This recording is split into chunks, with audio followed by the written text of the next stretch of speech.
बांगलादेशात हिंदूवर होणाऱ्या अमानुष अत्याचारांच्या निषेधात अमरावती येथे सकल हिंदू समाजतर्फे निषेध मोर्चाचे आयोजन करण्यात आले होते। इस्कॉनचे संत चिन्मय कृष्ण प्रभुदास यांची बांगलादेशात केलेली अटक व हिंदूवरील होणाऱ्या अत्याचार व सुरक्षेच्या प्रश्नांना वाचा फोडण्यासाठी हजारोंच्या संख्येने अमरावतीकर नागरिक रस्त्यावर उतरले होते।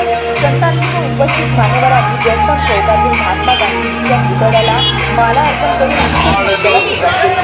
रॅली जयस्तंभ चौकातून सरळ चौक मार्गे शांत चौकात राजकमल चौकात आली।